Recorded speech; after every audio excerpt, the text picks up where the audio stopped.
देखिए, ममता बनर्जी मुझे लगता है कि सुबह उन्होंने एक मैसेज दिया था अपने कार्यकर्ताओं की कॉन्फिडेंस को बढ़ाने के लिए कि वो 200 से ऊपर सीट जीत रही फलाना फलाना, और कार्यकर्ता अपने काउंटिंग टेबल पे डटे रहे हैं। स्वाभाविक है, लेकिन शाम तक आते आते उनको पता चल गया और उनको अंदर का जो डर है वो डर सताने लगा, क्योंकि उनको भी पता है कि एक्चुअल में होने क्या जा रहा है। बीजेपी की सरकार बन रही है और टीएमसी बुरी तरीके से हारने वाली है। इसलिए जो डर रहता है ना जब, तो तरह तरह के आशंकाएं आपके मन में आती हैं, और ममता बनर्जी के भी मन में ऐसी आशंकाएं आई और वो जाके विरोधी मोड में चले गए, क्योंकि उनको भी पता है आगे से विरोधी नेत्री का यानी एलओपी का काम, लीडर ऑफ अपोजिशन का काम करना है। इसीलिए जाके धरने पे बैठ गई।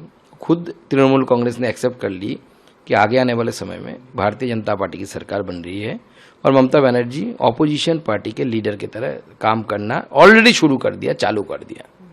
ममता बनर्जी ये भी कह रही थी कल की काउंटिंग का डे जो है वो 4 तारीख को रखा गया, जानबूझ के इतना गैप रखा गया है, ये जानबूझ के कुछ साजिश के तहत, इंटेंशन के तहत ये करना जा रहे हैं बीजेपी, और इलेक्शन कमीशन मिली हुई है, इस तरीके के आरोप भी लगाए हैं उन्होंने। देखिए, वो जब हार का डर मन में बैठ जाता है तब तरह तरह के इस तरीके का एलिगेशंस, जिस एलिगेशंस का कोई मतलब अता पता नहीं है, इस तरीके का एलिगेशन लोग लगाते हैं। ममता बनर्जी भी लगा रही है और ममता बनर्जी जान चुकी है कि उनको अपोजिशन में बैठना है, इसलिए अभी से उसका जो कारण है वो कारण वो बताते जा रही है। कल तो हमने एक ट्रेलर देखा पश्चिम बंगाल चुनाव के बाद का, मतलब अभी काउंटिंग हुआ नहीं है, काउंटिंग से पहले काउंटिंग स्मूथली हो, इसको लेकर आप लोगों की क्या प्रिपरेशन है? ये भी कहा जा रहा है कि 2 तारीख को आप लोगों ने मीटिंग और वर्कशॉप वगैरह करेंगे, स्मूथली हो और कार्यकर्ता जो है वो भी निडर होके काम कर सके, इसके लिए कुछ प्रिपरेशन और कुछ कर रहे हैं? देखिए, काउंटिंग में कार्यकर्ता भेजना यानी काउंटिंग एजेंट भेजना पार्टी का काम हो सकता है, लेकिन काउंटिंग शांतिपूर्ण तरीके से हो, काउंटिंग में कोई झमेला ना हो और निष्पक्ष हो, इसका guarantee election commission of India को कराना है। वो तो पार्टी नहीं कर सकती। पार्टी अपने कार्यकर्ता को, अपने एजेंट को ट्रेनिंग देके हम भेजेंगे, लेकिन इलेक्शन कमीशन का काम है कि वो इस तरीके की लॉ एंड ऑर्डर सिचुएशन तैयार करे, इस तरीके की व्यवस्था बनाए जिसमें कोई चाहकर भी वो उसमें धांधली ना कर पाए। अभी तक इलेक्शन कमीशन ने जो काम किया है during the election, specially the first phase and second phase, they have done an excellent job. तो मैं आशा करता हूं काउंटिंग के दिन भी इलेक्शन कमीशन इस तरीके से मुस्तैदी से काम करेगा। कल स्लोगन लगे जय श्री राम और दूसरी तरफ जय बांग्ला, ये कल ही नहीं देखा गया, ये इवेंट भवानीपुर में जब इलेक्शन वोटिंग चल रही थी उस दौरान भी एकदम देखा गया, जय श्री राम अचानक से जय बांग्ला। ये डिफरेंशिएट क्यों हो रहा है? ये चीजें क्या, जय बांग्ला को किस तरीके से जय बांग्ला के जो देखिए, तृणमूल एक ऐसा पार्टी है, पॉलिटिकल पार्टी है। एक तो पार्टी पहले चोरी किया हुआ पार्टी है, कांग्रेस था, वहां से टूट के तृणमूल कांग्रेस बना। लीडरशिप भी ऐसे ही सारे कांग्रेस से लेकर लीडरशिप बनाया ममता बनर्जी ने। उसका स्लोगन भी चोरी किया हुआ है। जय बांग्ला ये जो स्लोगन है 1971 पे मुजीबुर रहमान में बांग्लादेश का जब आंदोलन चल रहा था उस समय उन्होंने ये स्लोगन दिया था जय बांग्ला का। तो अब बांग्लादेश बनाने की इच्छा है तृणमूल कांग्रेस की मन में, इसलिए वो जय बांग्ला बोलते हैं। तो उनको बनाना है, हमें बनाना नहीं है, हमें भारत में ही रहना है। तो हम तो कहते हैं कि जय बांग्ला स्लोगन देना है, तो इधर क्यों दे रहे हो भाई? बांग्लादेश है, चले जाओ उधर जाके चिल्ला के माइक लगा के जय बांग्ला करते रहो। पश्चिम बंगाल की जब भी बात होती तब एक जो कहावत है बहुत तेजी से होती है, खेला होवे, सब पूछते खेला होवे की ये।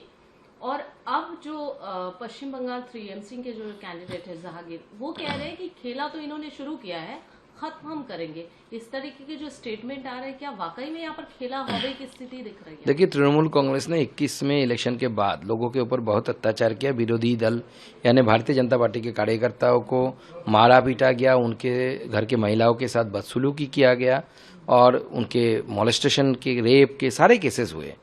तो तृणमूल कांग्रेस लोगों को जिंदगी को लेकर इन सब चीज़ों को करना, क्राइम को करना एक खेला समझता है। हम इंसानियत को मानते हैं, हम इंसान की ज़िंदगी को लेकर खेला नहीं समझते हैं। तो उनको खेला समझ में आता है, वो खेला करे। हम बंगाल की जनता की डेवलपमेंट को आगे देखकर आगे चल रहे और उसको ही आगे सामने बढ़ाएंगे। बांग्ला को हम सोनार बांग्ला बनाएंगे, बंगाल को हम सोनार बंगाल बनाएंगे और वही ध्येय के साथ भारतीय जनता पार्टी की सरकार आगे काम करेगी। पोस्टपोल वायलेंस एक बहुत बड़ी समस्या है पश्चिम बंगाल के लिए। इस बार भी कहीं ना कहीं एक डर बैठा हुआ है, जिस तरीके की परिस्थितियां बन रही है। क्या प्रिपरेशन है जो जनता जो निडर रहे? और क्योंकि एचएम ने भी, ये होम मिनिस्टर ने भी कहा था कि 60 डेज और जो है फोर्सेज रहेंगे, लोगों के जो है प्रोटेक्शन के लिए किसी कोई विशेष। देखिए, जैसे आदरणीय गृह मंत्री जी ने बताया कि 2 महीने तक कम से कम सेंट्रल फोर्सेस रहेंगे, और सबसे बड़ी बात है इस बार बीजेपी की सरकार जब बनेगी तब तो पोस्टपोल वायलेंस होने की बात ही नहीं आएगी, क्योंकि बीजेपी की सरकार अपने राजनीतिक यानी पॉलिटिकल ऑपोजिशन को प्रतिपक्ष मानता है, ऑपोजिशन मानता है। हम एनिमी नहीं मानते। डेमोक्रेसी में एनिमी कोई भी नहीं होता, सब प्रतिपक्ष होता है, ऑपोजिशन होता है। तो हम उस नीति पे बिलीव ही नहीं करते जिसमें हिंसा हो, जिसमें मारपीट हो। इसलिए बीजेपी की सरकार बनने के बाद इस बार पोस्टपोल वायलेंस ना के बराबर होगा। अगर कोई कोशिश भी करता है उसको रोकने का काम भारतीय जनता पार्टी के नेतृत्व में जो सरकार बनेगी वो सरकार करेगी, और उसमें सेंट्रल फोर्सेस का भी इस्तेमाल होगा। बांग्लादेश के एक सांसद हैं अख्तर हुसैन, उन्होंने आज बांग्लादेश की संसद में कहा है कि पश्चिम बंगाल में भाजपा की जीत से घुसपैठ रुकेगी और बांग्लादेशी मुसलमानों को देश से बाहर निकाला जाएगा, जो कि बहुत खतरनाक है। वहां के सांसद ने ये। देखिए, अब बांग्लादेश एक अलग देश है, मैं इसके ऊपर ज्यादा टिप्पणी नहीं करूंगा।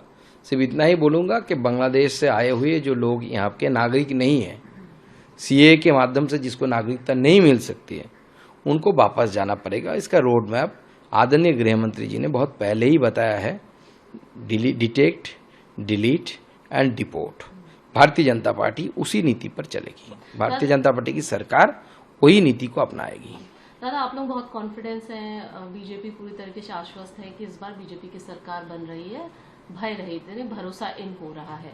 अगर नंबर्स की बात करें, सीट की बात करें या नंबर्स की बात करें, क्या लग रहा है आपको, क्या उम्मीद है? मुझे लगता है कि 170 के ऊपर सीट जाएगी, और एक हवा चली है जिस हवा को पकड़ पाना, समझ पाना बहुत मुश्किल है किसी के लिए भी।